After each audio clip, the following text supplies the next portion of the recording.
बहुत लोग सोचते हैं कि डायबिटीज मेलाइटस महज उनके खून में बढ़ी हुई शुगर का नाम है, मगर बात इससे कहीं आगे जाती है।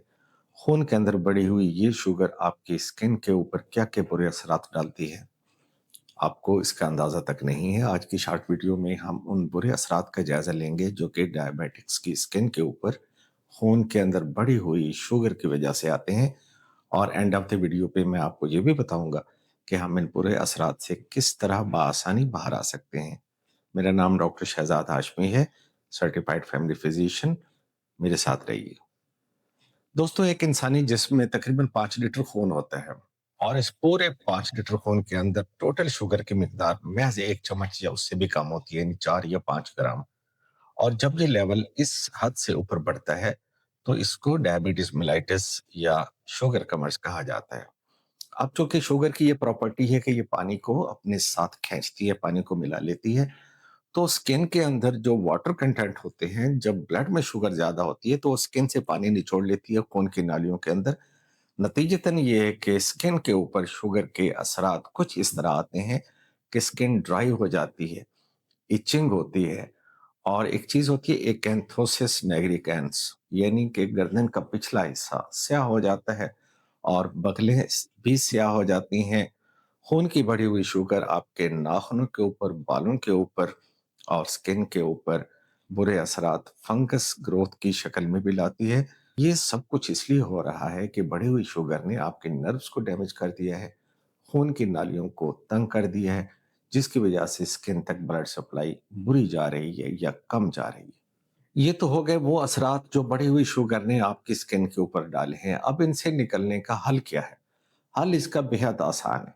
सबसे पहले तो आपने मिशन बना लेना है कि अपनी शुगर को बेहद टाइट कंट्रोल में रखिए। आपकी फास्टिंग शुगर, अगर आप डायबिटिक हैं, तो 125, 26, 27, 28 से ऊपर नहीं जानी चाहिए और आपकी रैंडम ब्लड शुगर 180 के करीब होनी चाहिए, यानी कि खाना खाने के 1.5 से 2 घंटे बाद।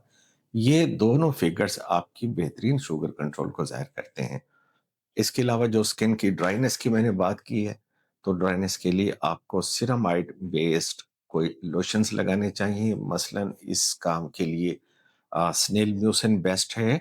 आप किसी भी कंपनी का स्नेल म्यूसिन ले सकते हैं, मगर आपकी सहूलत के लिए, क्योंकि आप लोगों की ये फरमाइश होती है कि डॉक्टर साहब सिर्फ आप दवाई बताया ना करें, उसका कोई नमूना भी दिखा दिया करें। मैं ये कहूँगा कि ये फ्यूटे कंपनी का स्नेल लोशन ये बहुत अच्छा सीरम है। इसके अंदर सीरामाइड है जो कि डायबिटीज की वजह से जो स्किन की ड्राइनेस है उसके लिए बेहद मुफीद है। दिन में 2 से 3 या 4 बार लगाया जा सकता है, फेस पे भी, बॉडी पे भी। पानी का इस्तेमाल ज्यादा रखिए और अपने डाइट में कोई अच्छा सप्लीमेंट जिसमें विटामिन D3 और K2 शामिल हो, ये जरूर ऐड कीजिए, क्योंकि जदीद तहकीक ये बताती है कि विटामिन D3 का इस्तेमाल आपकी इंसुलिन रेजिस्टेंस को कम करता है। मार्केट में कई तरह के विटामिन D3 और K2 के कॉम्बिनेशन है। अगर आप अपनी सहूलत के लिए मुझसे पूछना चाहते हैं तो ये KD के नाम से एक अच्छा कॉम्बिनेशन है सप्लीमेंट। इंसुलिन रेजिस्टेंस को कम करने के लिए ये आप इस्तेमाल कीजिए। पानी ज़्यादा पीने की बात मैं आप कर चुका हूँ, लेकिन फ्रूट जूस आपने इस्तेमाल नहीं करने। फिर मैंने बात की है एकैंथोसिस निग्रिकेंस की, यानी गर्दन का पिछला हिस्सा स्याह हो जाना, बकले स्याह हो जाना। इसके लिए कोई किसी किस्म की कोई क्रीम या ऑइंटमेंट या स्किन ब्लीचिंग इफेक्ट नहीं कर सकती जब तक आप अपना वजन रिड्यूस ना करें और अपने शुगर को टाइट कंट्रोल ना करें। जब मैं यहाँ पे वजन कंट्रोल करने की बात करता हूँ तो फिर आपकी तरफ से लाजमी ये सवाल आएगा कि सर ये बहुत मुश्किल काम है।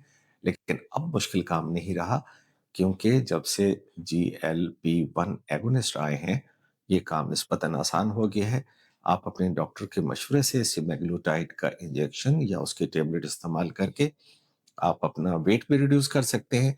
और एक एंथोसिस निग्रिकेंस यानी शुगर वालों की स्याह जल्द बगैर किसी दवाई के, बगैर किसी ऑइंटमेंट या लोशन के, ये ठीक हो जाएगी। नेक्स्ट ये है कि शुगर के तमाम मरीजों में फंगल इन्फेक्शन बहुत ज्यादा हो जाती है, नेल्स के अंदर भी और स्किन के ऊपर भी। ऐसे में आप अपने डॉक्टर के मशवरे से कोई ब्रॉड स्पेक्ट्रम एंटी फंगल या टेबलेट्स ओरल और लगाने के लिए भी कोई ब्रॉड स्पेक्ट्रम और लेटेस्ट दवाई इस्तेमाल करें। पुराने दकियानूसी एंटी फंगल दवाइयों का डायबिटीज़ की फंगल इन्फेक्शन या माइकोसिस में आजकल रेजिस्टेंस आ चुकी है। यूलिको के नाम से एक क्रीम है जो कि इस वक्त जदीद एंटी फंगल क्रीम है और सेफ है। अगर स्किन इन्फेक्शन हो जाए, और शर्त यह है कि फंगल हो, अपनी मर्जी से आपने डायग्नोस नहीं करना।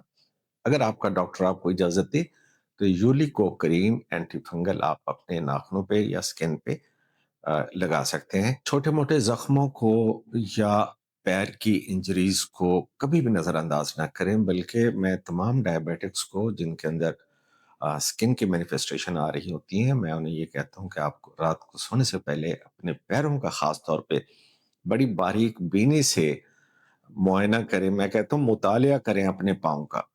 और अगर कोई छोटा सा जख्म भी है तो उसको नज़रअंदाज ना करें। ये चीज़ बढ़ जाती है, आउट ऑफ कंट्रोल हो जाती है, और हमने कई डायबिटिक्स के उंगलियों को या पाँव को कटते या काटते देखा है। एम्पुटेशन की नौबत आती है। इसलिए आप नंगे पाँव चलने से गुरेज करें, कंफर्टेबल जूते पहने, और अपने पाँव का ख्याल अपने चेहरे से भी बढ़ के करें। जाते जाते मैं ये कहूंगा दोस्तों, कहा जाता है कि your skin is the mirror of your diabetes control. यानी अगर आपकी शुगर खूबसूरत कंट्रोल में है तो इसके असरात आपकी सेहतमंद जिद के ऊपर नजर आते हैं। अगर इस वीडियो से आपने कुछ सीखा है और नई बात सीखी है तो अपने डायबिटिक दोस्तों को फॉरवर्ड जरूर कीजिए। वीडियो को लाइक और सब्सक्राइब कर दीजिए चैनल को। आपका ये वीडियो देखने के लिए शुक्रिया।